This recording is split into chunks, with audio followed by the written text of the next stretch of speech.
Hi friends, this is Kumar Swamy. Welcome to my channel. ఈరోజు మన వీడియోలో ఏంటంటే బాలాపూర్ గణపతిని దర్శించుకోవడం జరిగింది.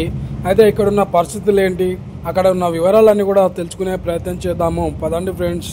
సో ఈసారి వచ్చేసి బాలాపూర్ గణపతి యొక్క మండపం వచ్చేసి స్వర్ణగిరి యొక్క టెంపుల్ మాదిరిగా సెట్ వేయడం జరిగింది. చాలా అద్భుతంగా వేశారని చెప్పుకోవచ్చు. అక్కడికి భక్తులు విపరీతంగా రావడము, చాలా క్రౌడ్ ఉందని చెప్పుకోవచ్చు. ఇక చెప్పుకుంటే బైక్ మీద వెళ్ళడం చాలా త్వరగా దర్శనం అవుతుంది. అదే కార్లో కానీ పెద్ద వెహికల్స్లో కానీ వెళ్ళినట్టయితే అక్కడ ట్రాఫిక్ ఇబ్బందులు మీకు తప్పవనే చెప్పుకోవచ్చు. సో బాలాపూర్ గణేశుడు అంటేనే లడ్డూ ఫేమస్, ఖైరతాబాద్ వినాయకుడు అంటేనే హైట్లో ఫేమస్.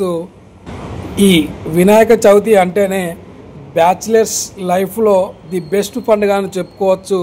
ఎందుకంటే చాలామంది బ్యాచిలర్స్ ఇలా వినాయక చవితిని విగ్రహం పెట్టి పూజిస్తారు.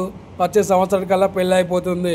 సో మొత్తానికైతే మనము ఈ స్వర్ణగిరి టెంపుల్ యొక్క ఎంట్రన్స్లో వెళ్ళినట్టయితే మనకు శ్రీ వెంకటేశ్వర స్వామి యొక్క విగ్రహం మనకు దర్శనమిస్తుంది. సో ఇక్కడ బాలాపూర్ స్వర్ణగిరి అని రాసి ఉండడం జరిగింది. సో ఎంతో కలర్ఫుల్ డెకరేషన్ వేయడం జరిగింది. మధ్యలో శ్రీ అనంత పద్మనాభ స్వామి కూడా మనకు దర్శనమిస్తారు.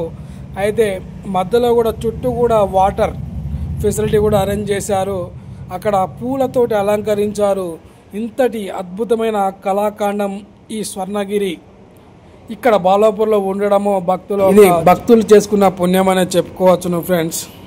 సో మన హైదరాబాద్లో ది బెస్ట్ ప్లేసెస్ ఏంటో ఇప్పుడు చూద్దాం. బాలాపూర్ లడ్డు, బాలాపూర్లో వినాయకుడు ఫేమస్. ఖైరతాబాద్లో మనకు ట్యాంక్ బండ్ పక్కనే ఉండడము ఖైరతాబాద్ వినాయకుడు ఫేమస్.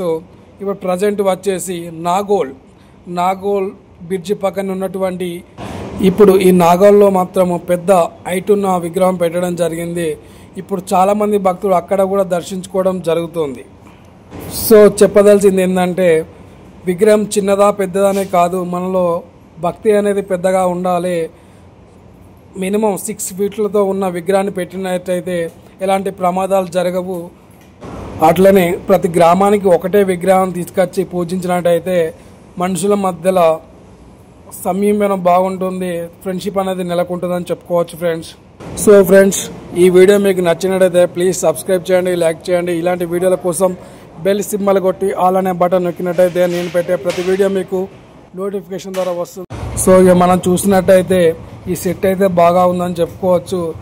ఇక్కడ ఈ అనంత పద్మనాభ స్వామి మరియు శ్రీ వెంకటేశ్వర స్వామిని యొక్క దర్శనం చేసుకున్న వెంటనే మనం ఈ స్వామివారి దర్శనం అయిపోయిన వెంటనే శ్రీ గణపతి యొక్క దర్శనం చేసుకోనికి నేను ముందుగా వెళ్తున్నాను. అయితే ఇక్కడ వచ్చేసి బాయ్స్కు వేరే, గర్ల్స్కు వేరే క్యూ లైన్లు అనేది ఇక్కడ పెట్టడం జరిగింది. అక్కడ ఉన్న సిబ్బంది వారు మరియు పోలీసు వాళ్ళు కూడా చాలా చాకచక్యంగా వారి యొక్క లైన్లను క్యూ పద్ధతి పాటించమని ఎప్పటికప్పుడు కూడా ప్రజల్ని భక్తులను గైడెన్స్ చేస్తున్నారు. ఇది మాత్రం బాగుందని మనం చెప్పుకోవచ్చు ఫ్రెండ్స్. సో అయితే చాలామంది భక్తులు క్రౌడ్ పెరిగిన కొద్దీ మెయిన్గా దేవునితోటి సెల్ఫీలు వీడియోస్ దిగడం వల్ల అక్కడ టైం వేస్ట్ అవడం వల్ల కొత్తగా వచ్చిన భక్తులకు దర్శనానికి చాలా ఇబ్బంది అవుతుంది. ఇది పదే చెప్పడం జరిగింది. చాలామంది చిన్నపిల్లలు తీసుకురావడం వల్ల మీను వెళ్ళినప్పుడు చాలామంది అక్కడ తప్పిపోయారు. ఆ తప్పిపోయిన చిన్నపిల్లల్ని కూడా అక్కడున్న సిబ్బంది వారికి మైక్లో అనౌన్స్మెంట్ చేసి వారికి ఎప్పటికప్పుడు చెప్తూ ఉన్నారు. సో మొత్తానికైతే బాలాపూర్ గణేశుని యొక్క దర్శనం చేసుకోవడం జరిగింది. మీరు చూడవచ్చు అక్కడ ఎంత పెద్ద విగ్రహాన్ని ప్రతిష్ఠించారో. ఈ విగ్రహానికి వచ్చేసి ఎన్మబాజున 21 kgsల బాలాపూర్ గణపతి యొక్క లడ్డు పెట్టడం జరిగింది. ఈసారి లడ్డు వేలంపాట లాస్ట్ ఇయర్ కంటే ఎక్కువ అమ్ముడయ్యే ఆస్కారం ఉన్నట్టుగా అక్కడ భక్తులు చెప్పుకొచ్చారు. అయితే ఫస్ట్ టైం ఇది బాలాపూర్ యొక్క వినాయకుడిని పెట్టడము 1994లో పెట్టడం జరిగింది. అప్పుడున్న భక్తులు 450 రూపాయలకు కొనడం జరిగింది ఈ లడ్డూను.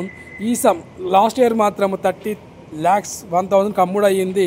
మరి ఈ సంవత్సరం ఎంతకు అమ్ముడైతే విషయాలు తెలుసుకుందాము ఫ్రెండ్స్. ఓకే బాయ్ ఫ్రెండ్స్, ఉంటానా.